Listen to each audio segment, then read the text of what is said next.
Eu tive uma violação, por exemplo, de direitos fundamentais assim, da vida aqui no Brasil. E nenhuma corte brasileira resolveu isso. Tem alguma corte internacional que eu possa me socorrer? Sim, recorrer a ONU em cima da risada não aconteceu nada. Você pode recorrer ao tribunal da Organização dos Estados Americanos, aquele diária, todos que a gente tem tratado. E aí como é que eles fazem uma forma? Porque nós temos uma soberania estatal. E como que essas cortes internacionais podem obrigar este país a mudar as formas? Como é que você assina? Tá, mas eles senão eles desassinam, né? Sanções. Então eles fazem o quê? Toda vez que nós temos um descumprimento de um tratado internacional, principalmente de direitos fundamentais, eles colocam bloqueios mercantis. No mundo moderno, a gente está tendo algum caso assim? Só o Irã? E a Coreia do Norte, eles estão tentando? A Ucrânia que recorreu, só que falou assim, tá errado. E aí? Fizeram a posição da Rússia só fortificou ela. É uma medida inválida. Você acha que só fortificou a Rússia? Estabeleceu uma relação muito boa com a gente, benéfica pra gente isso. Não, mas em termos da Rússia como Estado, você acha que ele só ficou fortificado? Tirando o G6. É que a Rússia é um caso que ela, tipo, por mais que desapareceu a União Soviética, a Rússia continua sendo. Não, é uma mega potência, mas mesmo assim, vocês acham que só fortificou? Assim, no cenário, economicamente não, mas no cenário internacional ela sai como quem faz frente. Porque não tem. Mas e a longo prazo? Porque, gente, nenhuma medida dessa é a curto prazo. Só que as grandes revoluções não é a curto prazo que a gente corre. A chanceler da Alemanha ficou receosa com isso, porque parte do gás que ela importa, se parte da abastecimento de gás da Europa vem da Rússia. Porque ela deve vender para ninguém. A Rússia vai abastecer o mercado interno dela com fogo e não vai passar frio. Ela tem que importar indústria de carvão, indústrias termonucleares do Japão, para tentar alguma coisa. Então, por isso que você acha que os países do Oriente Médio também destruem muito efeito, porque a gente precisa do petróleo. Aquele caso das crises do petróleo, dos fundamentais do século, a OPEC lá, que aumentou o preço e desabastecimento, tanto aqui quanto nos Estados Unidos.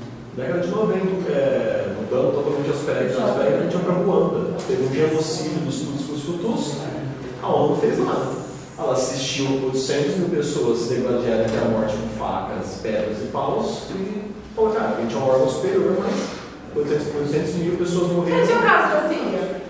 Porque nós estamos tendo violação de um monte de direitos fundamentais. Tudo cada um quer fazer de sanção, a pessoa não precisa fazer. E aí? E da Síria? O que vocês acham? Da Síria, eu vejo muito tribunal, essas recomendações como piada de mau gosto. Nas críticas sempre são piada de mau gosto? Horrível. Como assim?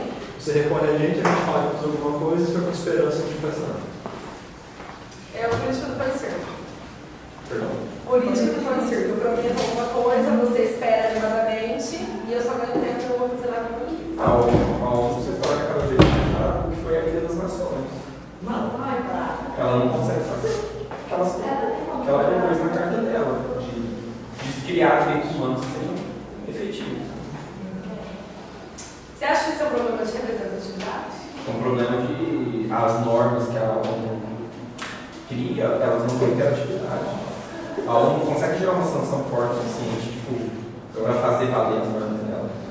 Eu acho que o Clóvis explica isso. Não, mas é que a ONU não tem força. Ela não é um órgão, ela é um órgão, só que ela não é um órgão de penalidade, que ela faça imperar alguma coisa. Ela não é um poder soberano, ela depende da vontade interna de cada país. Por não ter soberania, a ONU sempre vai ser prejudicada. O Clóvis deixou muito claro isso, que o Estado só é válido o poder coercitivo. Se o poder do Estado, junto da ONU, é ineficaz.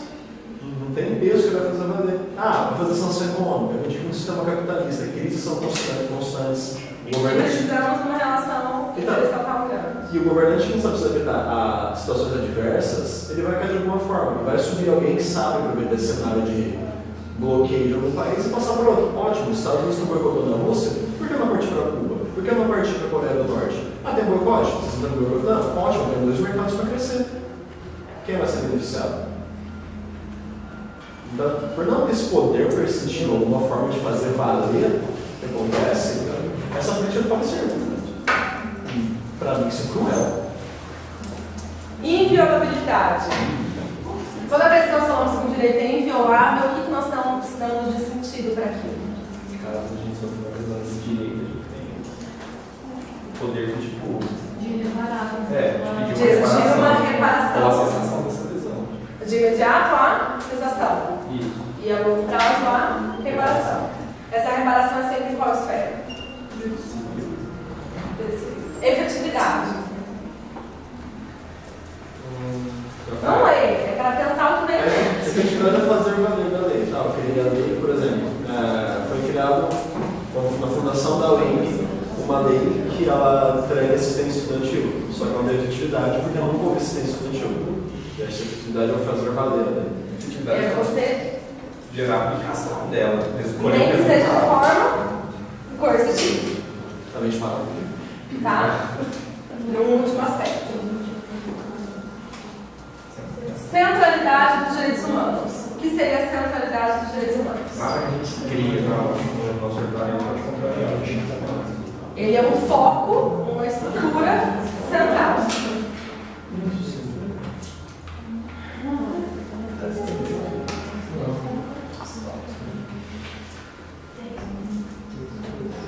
Gente, parte histórica dos direitos humanos. Essas são os principais acontecimentos que direcionaram os nossos direitos humanos contemporâneos como nós conhecemos, tá? Como sempre, tudo onde nasce qualquer direito na Europa, né? Porque o berço, a gente fala do nosso mundo contemporâneo é na Europa. Isso daqui não é muito cobrado, tá? Mas eu gosto muito dos pontos históricos porque eu acho que quando a gente sabe de onde a gente veio, a gente sabe para onde a gente vai de alguma forma. Os direitos humanos, como direitos fundamentais em si, eles nasceram de algumas revoluções ou de alguns reconhecimentos legislativos a partir de revoluções. Eu gosto muito da última, de 1688, da Bill of Rights, tá? O que vocês estão rindo? Eu sou péssima em inglês, gente.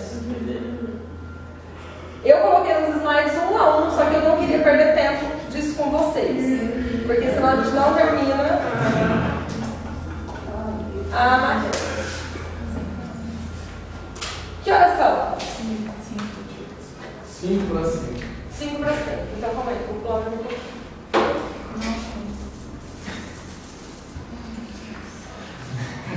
Rapidinho, só para a gente finalizar. A discussão entre dimensões e gerações. Antigamente, nós falávamos que nós tínhamos direito de primeira, segunda, terceira, quarta e quinta geração. Hoje, no estudo moderno de direitos fundamentais, os doutrinadores estão preferindo chamar isso de dimensões. Porque a partir do momento que nós falamos de dimensões, nós colocamos uma inclusão de um direito posterior dentro daquele direito anterior, e não uma sobreposição de direitos. Então, por isso que quando a gente fala de direito fundamental, a gente vê um estudo contínuo e atemporal, onde um direito vai englobando o anterior e nós vamos ter uma dimensão até chegarmos no estado atual que nós temos. Se você falar de geração, é como se tivesse uma ruptura. Um direito de primeira geração, você conseguiu tal coisa, houve uma ruptura, e veio um direito de segunda geração e houve uma ruptura. Porque quando a gente estuda das dimensões de gerações, não é esfera, é questão temporal. Foram de revoluções e revoluções, e quais direitos você foi conseguindo em cada esfera temporal. E aí é onde faz a divisão por gerações. Só que hoje, no estudo moderno, a gente não usa mesmo o termo gerações, a gente usa dimensões. Porque, embora nós tivemos uma evolução temporal, elas não foram tidas como rupturas, mas sim como sobreposições de direito. Uma conquista que foi somada a outra conquista, que foi somada a outra conquista e que chegou no mundo atual que a gente conhece. Aí a explicação, basicamente, disso que eu escrevi para vocês. De primeira geração é o direito à liberdade. De segunda geração, a igualdade. De terceira ligação, a fraternidade.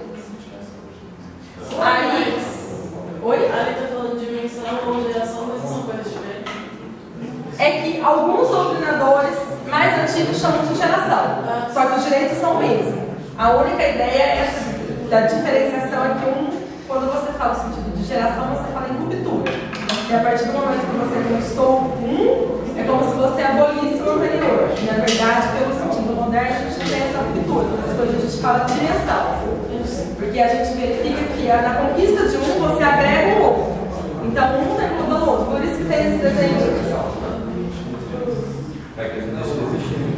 Não deixa de, tá vendo? Então, aqui no primeiro seria liberdade. No segundo, igualdade. Então, você só consegue ser igual a alguém se você for livre. Se você não for livre, você não vai conseguir ser igual. Então, por isso que a gente fala de dimensão. Você só conquista o próximo direito se você tiver conquistado o anterior. E eu acho que é um pensamento lógico isso. Você consegue ser igual a alguém se não extrai o outro livre? É igual que eu acho que o direito do trabalho é tipo a igualdade do mesmo processo do soldado do empregado. Como? Não entendi sua pergunta. Dentro do direito do processo de trabalho, a igualdade de patrões também, como pensar dentro do processo? Do processo do direito do trabalho. Então, na verdade, dentro do processo, a gente não tem uma situação de igualdade, porque não é uma situação isonômica. O empregado é sempre hipossuficiente. Então, a gente aplica a legislação do direito do trabalho, impondo ao empregador deveres a mais, porque o empregado é hipossuficiente, igual na relação de consumo. Só que no direito material em si, o que a gente tenta é justamente uma equivalência. Na medida que você tem obrigações, você tem direitos e deveres. Já no processo comum, isso não acontece na prática. Nós temos um poderio econômico, o processo tem que equalizar esse poderio econômico. Vocês querem terminar, gente? E a gente continua na próxima aula? Que aí eu coloquei textos para vocês. Tá?